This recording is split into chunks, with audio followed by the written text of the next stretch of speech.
There's not much to do in Antarctica except scientific work. You could check out the wildlife, like some cute penguins and seals, and you'd get to see the occasional whale swimming around. Antarctica is one of the biggest lands out there that's only inhabited by scientists and researchers from all over the world. These scientists dug a hole through some pretty thick ice to study the ancient air and how the atmosphere cleans itself. They used a special drill and dug a clean cylindrical hole 450 feet below the surface. Some of this ice can be up to 800,000 years old and is a good indicator of what the climate was like in the past. It's like checking out tree rings to determine how old a certain tree is, except it's more complicated than that. After the effortless digging, they decided to drop some ice to the bottom of the hole to see what would happen next. They heard some really unusual sounds.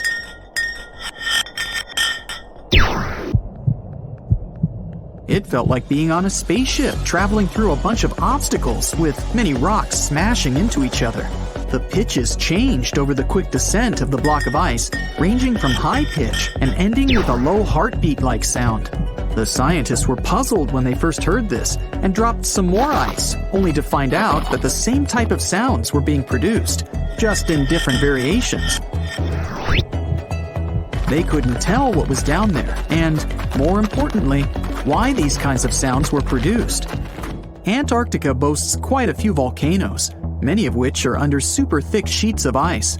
Scientists discovered 91 volcanoes and claimed there could be more, potentially making it the most extensive volcanic region in the world. While they were doing regular scientific research, they came across many unmistakable large cone-shaped figures underground. Some were as deep as 2 miles in the ice. Some of the peaks were over 3,000 feet tall and dozens of miles across. But on the surface, it's as plain as a sheet of paper. They may have dropped that block of ice inside an actual volcano that they were standing on, but it's unlikely. Even though the underground volcano presence was discovered by accident, there's a small chance they were actually standing on one where they had their workstation set up. It's more likely that they worked in an area where studying ancient climates is easier and less dangerous than other places. They collect ice samples and study them in a lab. It's like discovering a prehistoric insect embedded in amber millions of years ago when dinosaurs used to roam the land. But instead of little bugs, scientists study ancient dust, air bubbles, sea salts, volcanic ash, and anything else that may have come from the environment. They can practically tell how the climate was during that time. These ice samples might show that Antarctica's western ice sheet melted when the Earth's climate warmed up. If it did, then it's likely to happen again. That would mean sea levels rising, affecting coastal cities and small remote islands. But scientists aren't sure it's true, despite some evidence to back it up. The process of studying ice samples can take a week or even a year, depending on what they find. They crush or melt the sample bit by bit. And like those tree rings, the deeper the layer, the further we go back in time. In order to study ancient bubbles trapped in ice, researchers have to crush the samples under a vacuum hood to keep the air out while extracting the air and putting it in vials. There are various instruments and devices to study the ice samples, but because it's so sensitive to damage, each measurement must be in a clean room setting so that nothing gets compromised. The scientists have to wear proper bodysuits and many layers of gloves and constantly get ventilated. Even something as tiny and insignificant as a fingerprint can ruin a sample. They look for certain patterns to see changes in the atmosphere's composition and temperature. But dropping a few blocks of ice down a hole wouldn't be so bad. The reason why it made such a peculiar sound is the same reason why a moving car sounds different when it's honking than when it's stationary. The scientific word for it is the Doppler effect. It's an obvious change in the frequency of a wave with respect to an observer who is moving relative to the wave source. The effect doesn't mean the frequency of the sound changes, it just shifts. And this can be said about other types of waves, like water and light. But sound waves are the most popular ones when it comes to the Doppler effect. So, when the scientists dropped the ice block down the bottom of the hole, the sound waves traveled back up and bounced around the narrow tube where they drilled. That's why they got the pew-pew sound. Let's not forget that this ice block traveled 450 feet beneath us. Oil ships dig holes in the oceanic crust that go thousands of feet beneath the Earth. The Kola Super Deep Borehole in Russia is the deepest hole ever made by humans. It goes more than 40,000 feet below the surface and took almost 20 years to reach 7.5 miles. Below it is only half the distance to the mantle. In terms of the whole Earth, this very deep hole is literally scratching the surface. This wasn't a hole to dig for oil, and wasn't in the ocean either. The drilling was stopped in 1992 when the engineers found out that the temperatures were 100 degrees Fahrenheit higher than they predicted. And then it was abandoned, and it's just been a barren hole now. But that's the closest we've dug to the center of the planet. The scary thing is that some of the workers on the site could hear voices coming from within. All the way in Yemen, an ancient hole exists in Barhout, in the east of the country in the middle of the desert. It's actually closer to Oman than to the capital Sana'a. This hole has puzzled experts and locals. Unlike the holes in Russia and Antarctica, this wasn't man-made. Or was it? It's been around for many years, and the locals try to steer away from it. They don't even like talking about it, since they claim it brings bad luck to those around it, or to whoever utters its name. They claim it was created as a prison for spirits, but many rule that out. The hole is 98 feet wide and somewhere between 330 to 650 feet deep. You can also hear strange sounds coming from the inside. But according to some scientists, the well has little to no ventilation and barely has any oxygen down there. So it's unlikely that anyone or anything lives down there. The Challenger Deep in the Mariana Trench caught some low-pitched grumble sounds in March of 2016. Some of these grumbles were followed by screeches. They caught these sounds in a span of weeks, using a titanium-encased microphone so that the immense pressure of the lowest point on Earth wouldn't crush it. They had to lower it slowly as well, since it's 1,000 times the atmospheric pressure at sea level. For 23 whole days, the microphone recorded typical sounds of whales passing by and boats sailing across from above, and even rumbles of nearby earthquakes, but they still couldn't determine what caused those initial sounds. The researchers couldn't understand if the noise from the bottom of the Mariana Trench was caused by humans or was natural. They also wanted to know if these sounds affected marine life, like dolphins and whales that rely on echolocation. They still can't figure it out, but scientists estimate that the ocean is about 10 times noisier than it was 50 years ago. With technological developments in shipping, submarines, and underwater construction, the ocean will only get louder with time. Northern lights come with sounds, which nobody talks about. They're usually audible when the auroras are at their most powerful presence. Scientists were always puzzled as to what caused the faint popping and crackling, even though they were very far above us. They used some special microphones and found out that the sounds came just 230 feet above us, which is pretty low. They're caused by electrical charges gaining power in a specific region of the auroras. The electrical charges are disturbed by magnetic storms that fire up the northern lights. As a result, some tiny sparks are released into the atmosphere, causing the faint crackling and popping noise. Do you know that NASA explores not only stars, planets, galaxies, or black holes? Hard to believe, but yes.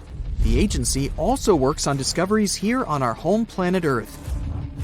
So what has NASA recently discovered? Is there life under the ice? While they were analyzing data recently, they discovered something unbelievable hiding under Antarctica's ice.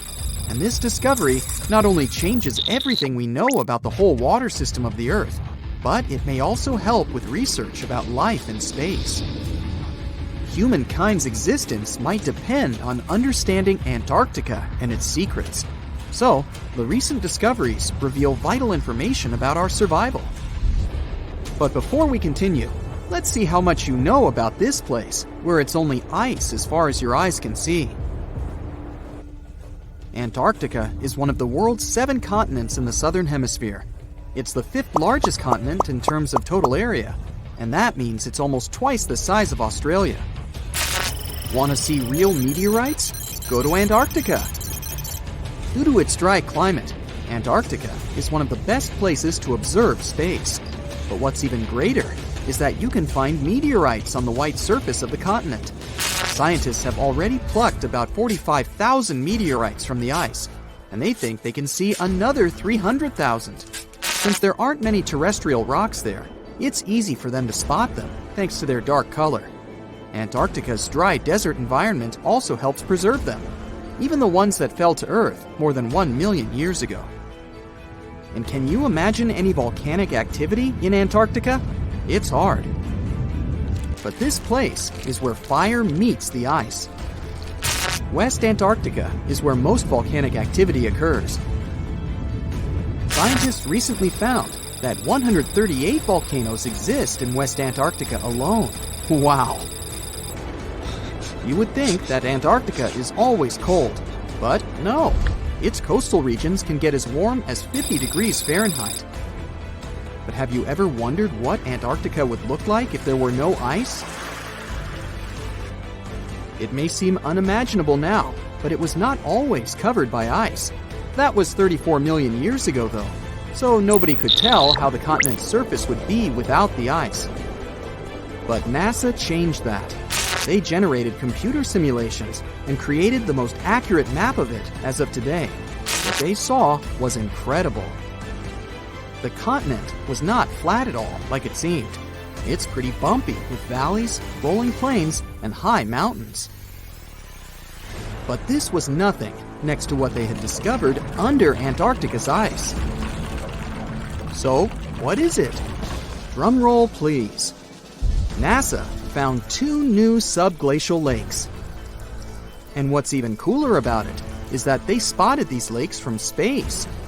How is that? If your answer is high-tech satellites, then you're right. In 2003, NASA launched a satellite called IceSat. It measured ice sheet mass balance and cloud and aerosol heights. The satellite also helped create the ice-free map of Antarctica. In 2010, the European Space Agency launched the second satellite, CryoSat-2. It was for tracking the changes in the thickness of the ice. Then, in 2018, NASA launched the third one, IceSat-2, a follow-on to the IceSat spacecraft. It measured ice sheet elevation and sea ice thickness. It was NASA's most advanced Earth-observing laser instrument. It delivered the highest precision data. And when that was combined with the data from the other satellites, it was possible to spot these 2 new lakes near a pair of larger ones. But how is it possible that these lakes exist in the first place? The average thickness of most Antarctica ice is approximately 1.2 miles. However, it can get over 1.8 miles thick in some places, especially during the winter. So, you might think that there's nothing under there, but science says otherwise. It's not quite possible to see it with your bare eyes, but the continent's ice is slowly but constantly flowing in different directions under the force of its weight. But scientists could not figure out how water moved for many years. That started to change in 2007, when data gathered from the IceSat provided insight into what hides beneath the surface. They first discovered an entire network of meltwater lakes connected under Antarctica's fast-flowing ice streams, and there were hundreds of them. Scripps Institution of Oceanography glaciologist Helen Amanda Fricker figured that the elevation changes measured by IceSat happened because of the dynamics of these lakes. They did not hold meltwater statically. Instead, they were filling and draining continuously over time through a system of waterways. And as they did that, the ice above rose and fell. But where do they drain? The ocean, of course, and it drains a lot. A recent study, co-authored by Fricker, found that the drainage of one lake flushed as much as 198 billion gallons into the ocean in only 3 days. Countless mysteries about how nature works are still waiting to be solved. But finding the 2 new lakes will give scientists a better picture of how fast the Antarctic ice sheet will change as the climate gets warmer, and how this will affect global ocean currents and sea level rise. The filling and draining cycle of the lakes also caused the ice sheet to suffer cracks and crevices.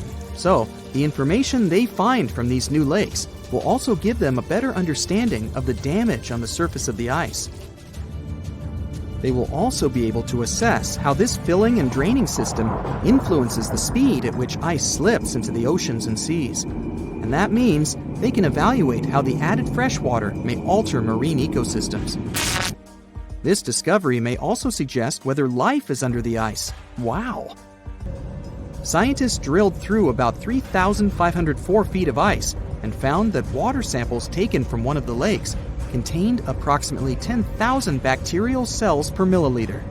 Such a high number of bacterial life is a good sign, because that means the icy waters might also support higher life forms, such as microanimals, and one of these new lakes might even be their home. But the most exciting thing is that the new lakes might help them understand whether life on other planets is possible. Scientists believe any life below the frozen surface of the planet Mars might follow the patterns seen in Antarctica's lakes.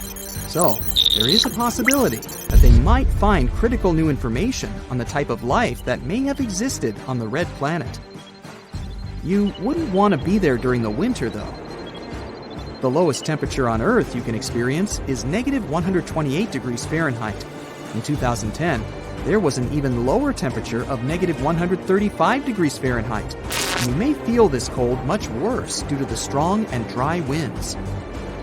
Did you know that the size of the ice surface on Antarctica also changes throughout the year? It's about 1.2 million square miles during the summer, but when it's winter, it grows to 7.3 million square miles. Yet, despite the change, it remains the largest piece of ice on Earth. Sorry, Arctic, you lose. Do you know these cute little penguins?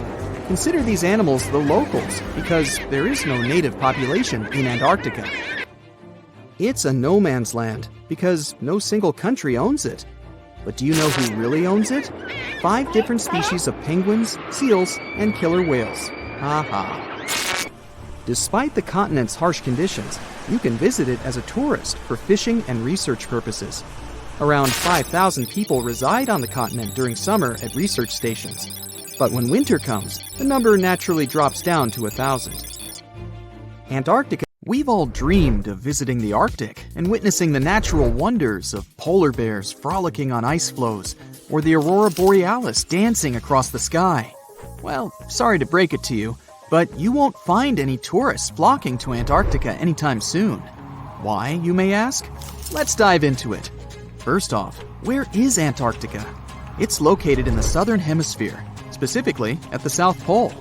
The Southern Ocean surrounds it, and most of the continent is covered by ice, making it one of the most remote and frigid places on Earth. Now, have you ever met someone who's visited Antarctica? Probably not.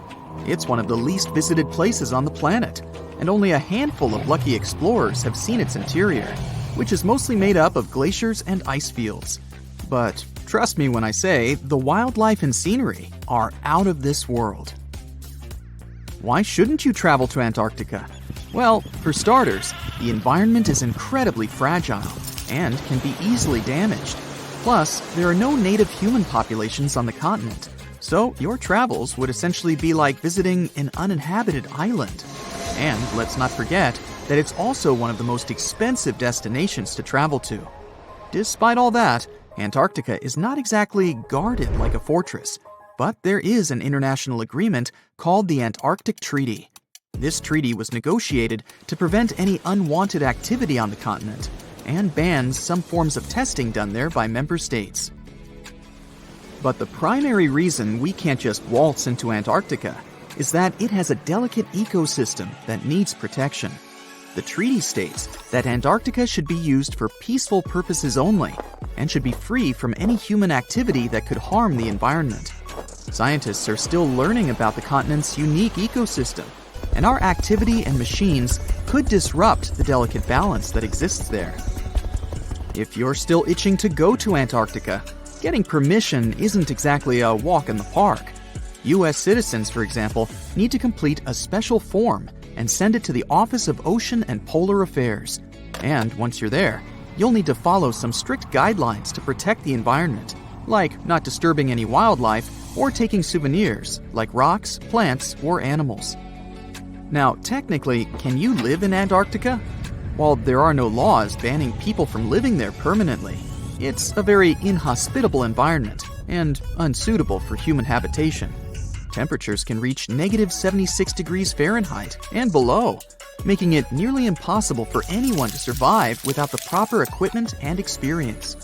Plus, the nearest piece of land is over 1,000 miles away, making any inhabitants completely cut off from the rest of the world. Who knows? Maybe one day we'll get the chance to visit this unique and fascinating continent. But until then, let's admire it from afar. Let's now talk a bit about the discovery of Antarctica. Unlike other places that were already inhabited, Antarctica never had a native human population. Ancient Greek philosophers had an idea about the continent and called it Antarctos, meaning opposite the bear. The bears it refers to are not the polar ones though, but rather the Great and Little Bear constellations, which are only observable in the northern hemisphere. As a result, the term signifies the opposite of the land of the bear. Whaling and sealing voyages in the late 1700s and early 1800s would venture further south when rounding Cape Horn at the tip of South America. It was known that going further south often meant stronger winds, but also the risk of hitting floating ice of all sizes and of winds and seas that could prove dangerous to the ship and crew. Captain James Cook was the first to cross the Antarctic Circle on January 17, 1773, in the Ross Sea region. He reached a point further north a year later, and though he didn't sight land, he came to within 50 miles and saw deposits of rock held in icebergs, indicating that a more southerly land existed. The first sighting of Antarctica is widely acknowledged to have taken place in January of 1820, during the voyage of two ships under the command of Captain Fabian Gottlieb von Bellingshausen, as part of a 2-year exploratory expedition around the world to discover new lands. The captain's ships were the first to have crossed the Antarctic Circle since Cook.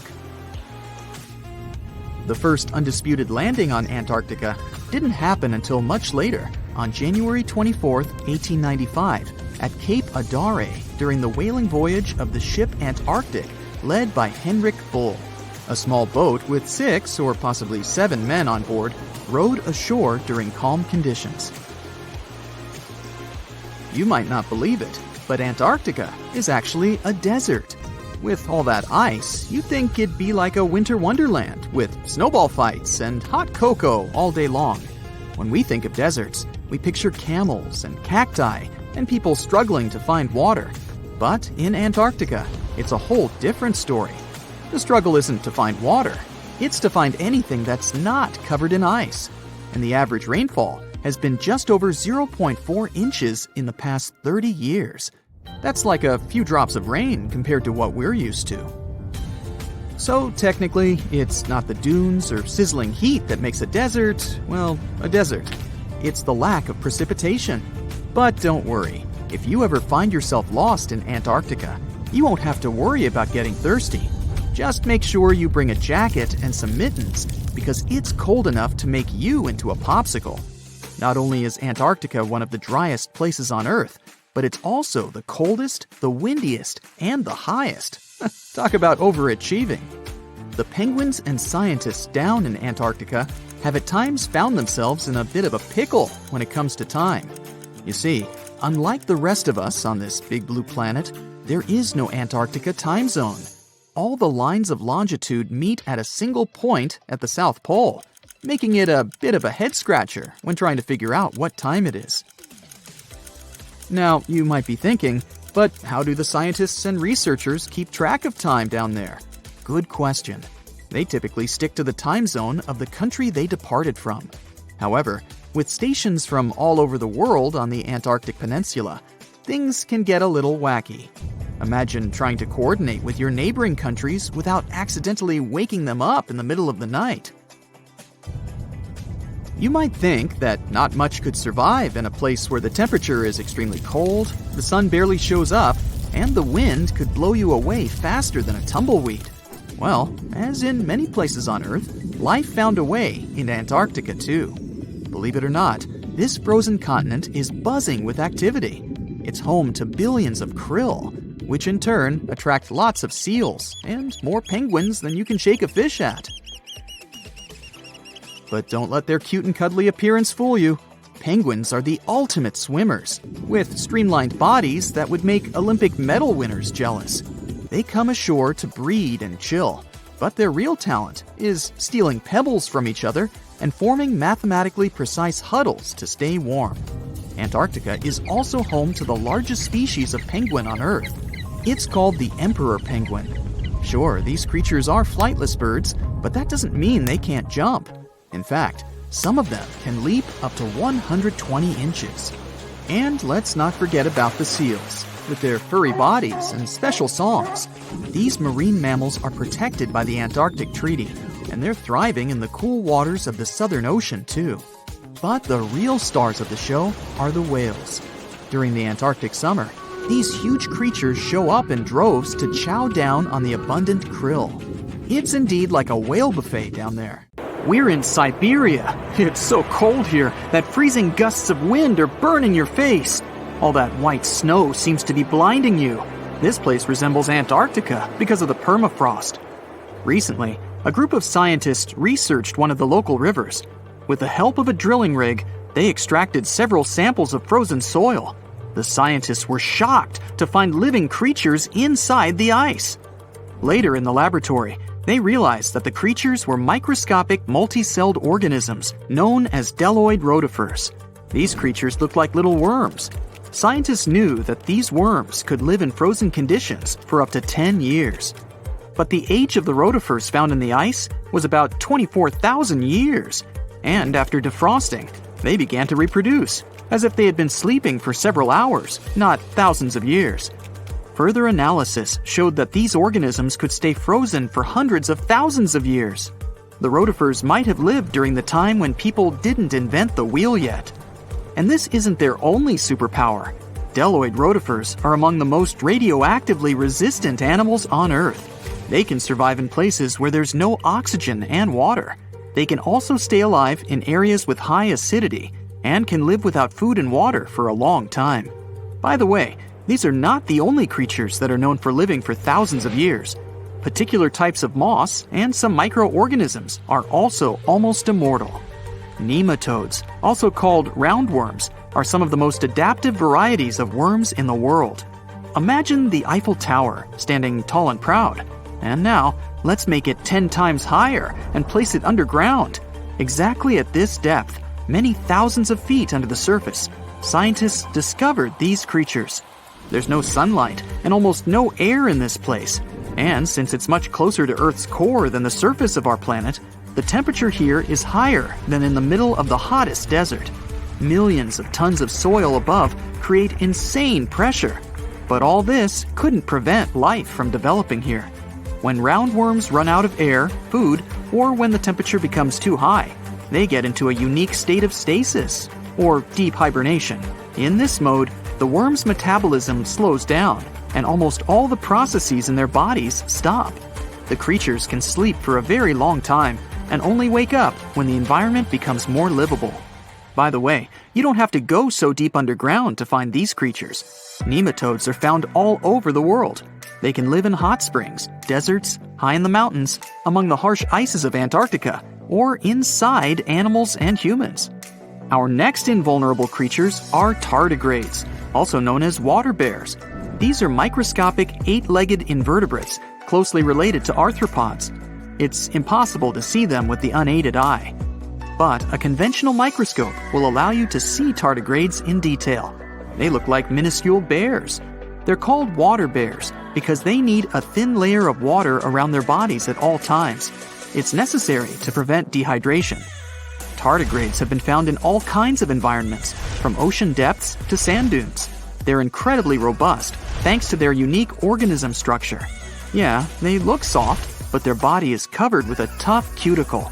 This coating resembles the exoskeletons of grasshoppers, mantises, and many other insects. Water bears shed their old layer of the cuticle when they need to grow. Each of their 8 legs has 4 to 6 claws, which helps them cling to any surface. The bears can survive at a temperature that's almost 3 times as cold as the temperature in the ice of Antarctica. Heat doesn't harm them either. They have been proved to survive at the temperature that makes water boil. Also, water bears are not afraid of radiation and high pressure. In the depths of the ocean, pressure can destroy alloys of the strongest metals, but these creatures can withstand pressures 6 times greater. But the coolest thing is that they can live in the vacuum of space. Our planet has a magnetic field. This is a shield that protects us from solar radiation. Tardigrades don't need this protection. They can go into near-Earth orbit and come back unharmed, all thanks to a protein protecting their DNA from ionizing radiation. Like other immortal organisms, water bears can fall into a state of cryptobiosis. Tardigrades pull their head and legs inside their bodies and fall asleep. If the surrounding conditions suggest freezing, drying out, or experiencing a lack of oxygen, they will remain in this barrel form until the situation improves. So those are microscopic organisms and microbes that can only be seen through a microscope. But how about something bigger? Meet ironclad beetles. They live in the southwestern US and Mexico. These insects cannot survive high temperatures, live without oxygen, or in conditions of increased radiation. But their shells are so tough that they can only be pierced with a drill or hammer. Their durable exoskeletons are made of a special substance, chitin. It can also be found in the armor of crabs or shrimp. And still, the chitin of the ironclad beetle is so durable that it allows this creature to withstand the impact of a car moving at high speed. In times of danger, they can hide their whiskers and strong legs in special recesses in their shell. Other animals can't bite through the armor, so they spit the beetle out and leave to look for lunch somewhere else. As soon as the danger disappears, the bug stretches out its legs again and goes about its business. Also, the armor saves the beetles from dehydration, which is very useful in hot areas of Mexico and the southwestern US. Inside the exoskeleton, they can store moisture. In other words, these bugs can absorb water whenever they find it and transport this liquid inside themselves. The next creatures are incredibly fragile, but they know how to survive in places where almost no other animals can live. We're going to the southeast of Romania, near the Black Sea. Here, on a desolate wide plain, you can notice a pit. This is a mine leading deep underground. The air on the surface of our planet usually contains around 20% oxygen, but in the mine, it's only 10%. Inside the cave, the air also has an increased content of hydrogen sulfide and carbon dioxide. People can't breathe there without an oxygen tank.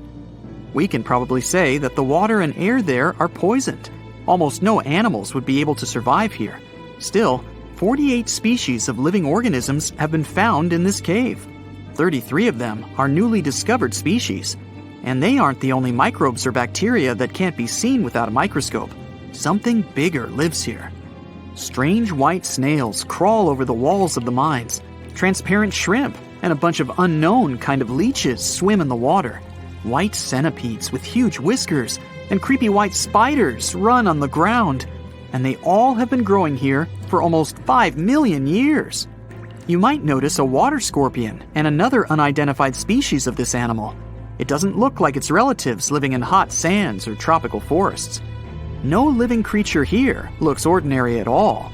All animals are either white or transparent.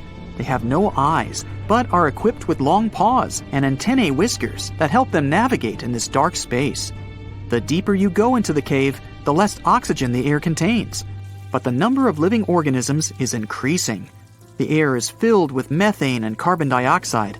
All the inhabitants of this cave have never seen the light of the sun and have never gone out of the darkness. It seems impossible to survive in such conditions where plants don't produce oxygen. The answer to the question of their survival is hidden in a small lake. The surface of the water is covered with strange foam. If you look closely, you can see that this white substance is alive. It resembles soft, wet paper that is easy to tear. The thing is billions of living organisms, bacteria called autotrophs. There's much more carbon dioxide in the cave than there is outside, and these bacteria, like plants, absorb it. But they don't do this with the help of photosynthesis, which means they don't need sunlight. They use water for chemosynthesis. What these bacteria secrete is food for other bacteria. And these other bacteria are food for bigger creatures. A unique food cycle that you can't find anywhere else on the planet only exists here. Your geography teacher must have told you there are 7 continents in the world. In 2017, scientists made an announcement that changed this universal truth: the discovery of Zealandia. They called for a change in world maps and provided us with some proof, of course. First off, let's take a look at the ocean floor near New Zealand. The continental shelves of this mysterious continent are chilling at a depth of around 3,280 feet below sea level. The nearby oceanic crust dives even deeper at 9,800 feet below that. All of that is giving us those continent vibes, with varying altitudes from deep below the ocean to the majestic Mount Cook, standing tall at 12,217 feet above sea level. Brave geologists have gone deep down to collect rocks from the ocean floor. They found that unlike the nearby oceanic crust, which is made up of fresh basaltic rocks, the crust around New Zealand is one impressive mix. We're talking granite, limestone, sandstone, and some ancient rock types that are incredibly ancient. All this screams continental crust.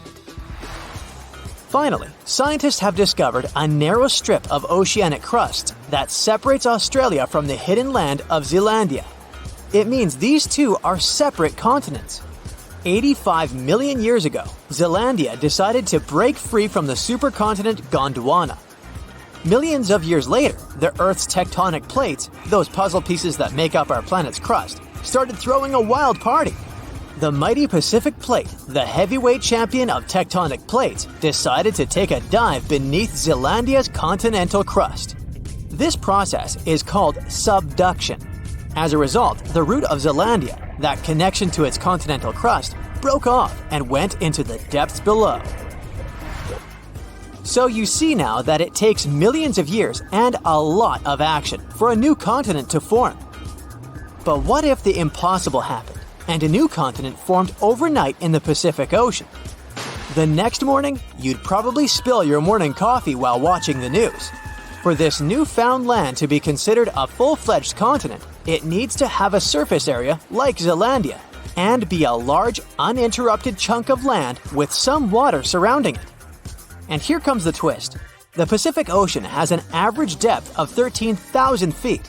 So, if a continent wanted to join the party, it would have to push a whole lot of rock upward, shaping its way to the surface. A new continent emerging overnight would make sea levels skyrocket. We'd have to say goodbye to geographically low-lying countries like Bangladesh, Senegal, and the Netherlands. The ocean currents would be in for a wild ride, too. The North Pacific subtropical gyre, a vibrant hotspot for marine life, would be thrown off balance. Those poor marine creatures who rely on the currents for their journeys would need some new source of navigation. Plus, the creatures that live permanently in one place could lose their main food source. Oceans are like global free-for-alls, but with a new continent in play, the countries situated nearby would be willing to stake their claim on this unexpected landmass. This new continent would be a blank canvas. No lush landscapes or freshwater sources, just rock and more rock. So, if you were dreaming of relocating to this novelty, you have to wait for some serious terraforming to make it habitable. But for now, let's go back to the real new continent of Zealandia.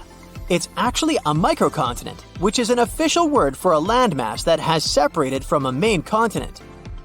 In our case, it was Antarctica, and then Australia. You could say Zealandia is a bit shy, with only up to 7% of its size peaking above the water's surface. But it's nearly 70% as large as Australia in total, and proudly boasts of 2 major islands we know and love as New Zealand, the North Island and the South Island. Plus, there are many smaller islets. The largest islands have glaciers, like the famous Tasman Glacier on the South Island. Thanks to some glacial action in the past, Zealandia can show off its fjords and valleys. New Caledonia has a tropical vibe with its Oceania and South Pacific connections. The unofficial 8th continent is a hotspot for geological action. Part of it belongs to the Australian plate, while the rest rides the Pacific plate. It has 6 major areas with active volcanoes. And don't forget the geothermal treats. Geysers and hot springs are scattered all over the place, courtesy of the Australian and Pacific plates having a steamy interaction. The underwater world of Zealandia is a treasure chest of mineral deposits and natural gas fields. It's also a scientific playground. During those icy glacial periods, sea levels dropped and more of Zealandia emerged from the depths. The fossils this process left behind are like an encyclopedia of valuable clues about the life that thrived here during ancient times. The search for Zealandia lasted for 375 years. It all started in 1642, when Dutch seafarer and explorer Abel Tasman set on a mission from Jakarta, Indonesia. Back in the day, Europeans were sure that there had to be a massive land down under to balance out their own continent up north. They even had a fancy name for it, Terra Australis. Tasman was determined to become the first to find it. He went west, then south, then east, all the way to the South Island of New Zealand. But here's where things took a turn for the worst. The local Maori people, who had been living there for centuries, didn't exactly roll out the red carpet. They rammed one of Tasman's small boats, and sadly, 4 of the Europeans met their ends. What happened next remains a mystery. But a few weeks later, Tasman sailed back home without ever stepping foot on this mysterious land he believed to be the Great Southern Continent. He never came back. The explorer didn't even realize that he was actually right all along about the existence of a missing continent. And you already know it only became official in 2017. Another lost and found continent isn't hiding in the ocean, but under Europe. It's called the Greater Adria, and it collided with Europe and started to sink under it around 140 million years ago. Today, it lies beneath Italy, Greece, and the Baltics.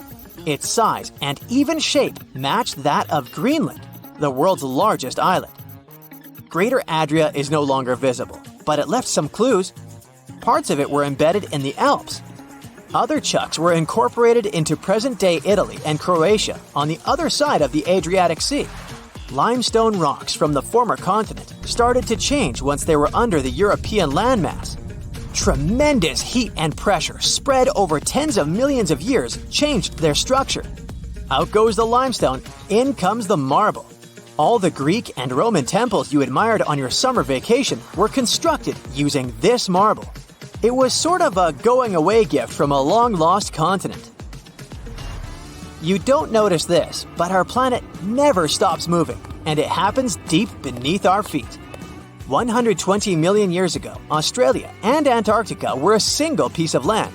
They went their separate ways, but Antarctica didn't leave empty-handed. Today, there is an oceanic plateau in the Indian Ocean.